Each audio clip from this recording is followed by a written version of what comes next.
Hello po sa lahat. A blessed day po sa ating lahat. Tara, samahan niyo kami sa aming daily morning routine ng lola ko, yung aking inaalagaan. So, everyday, 5:30 a.m., nagre-ready na kami para sa aming morning exercise. So, ayan nga pala yung condo na tinitirahan namin. Itong alaga ko is very active sa kanyang daily life. So, very talaga, as in, hindi pong alam mong hindi, walang kapaguran, ganun yung katawan niya, sobra. Ako yung tipong bumibigay na, pagod na, ang sakit na ng binti ko sa kakalakad. Siya eto, patuloy pa din sa kakalakad, sa kaka-exercise. Bale, ito rin kasi yung bili ng anak niya na lagi mag-exercise, maglakad-lakad. So, dahil wala naman kaming ginagawa sa araw-araw, ganito lang. And no choice naman ako dahil yun yung gusto ng anak, ng amo ko. So, ayun. Siyempre, support tayo. Kailangan nating samahan and gabayan ang ating alaga everyday. So, after namin mag-asikaso ng aming sarili sa umaga, ay lumalabas na kami.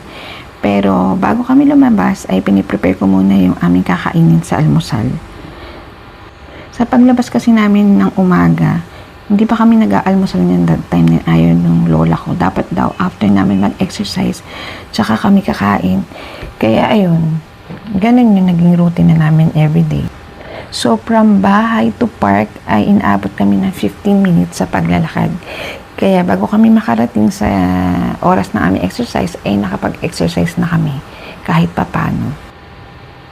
So, ayan, tatawid na kami. So, ayan na yung park. So, napakalaki nitong park na to. And dito sa Taiwan, grabe, sobrang dami talagang park. So, ayan, mapapansin nyo na ang lawak talaga, di ba? Tuwing umaga ay napakadaming nagpupunta dito sa park. Karamihan ay matatanda at nag-e-exercise sila.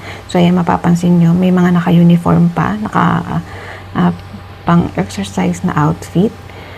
So, ayan, I think 2 oras sila dyan kasi dumarating kami, andyan na sila, and then mga 1 hour pa gano'n, kaya siguro 2 hours sila dyan. Meron pa dyan banda sa may gilid, ayan, taekwondo naman yung exercise nila. Ayan. So, yung iba din, ayan, nag-walking exercise. Marami talagang tao dito pag umaga. So, kami, ibang grupo din kami. Ayan. So, ayan, meron din siya yung mga tools pag i-exercise mo. Kasama na yun dito sa park. Ayan. 30 minutes lang yung exercise namin, pero dahil maglalakad pa kami ng 15 minutes, and then pa uwi 15 minutes ulit, so inaabot kami ng 1 hour, may higit dito sa labas.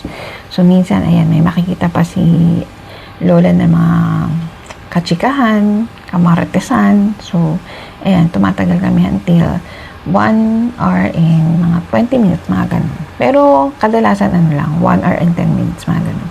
So, ayan, di ba? Ayan, ang dami nila. So, may ibang grupo na kaunti lang. Depende sa, sa grupo. Ayan.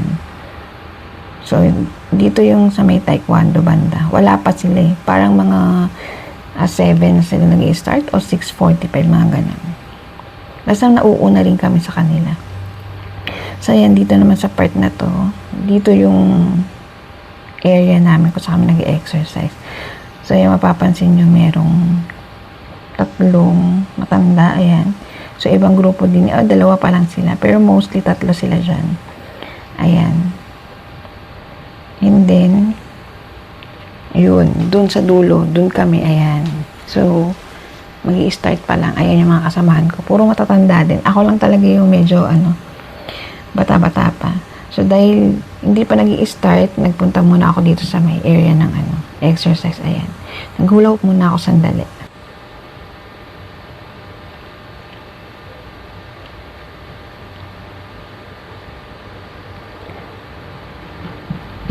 So, after nyan, ayan, tapos na kami mag-exercise. Hindi ko na na-videohan kasi ayaw ng lola ko na nag-cellphone ako habang nag-exercise kami. So, ayan.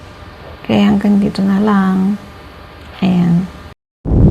See you on my next vlog. Bye-bye! Yeah!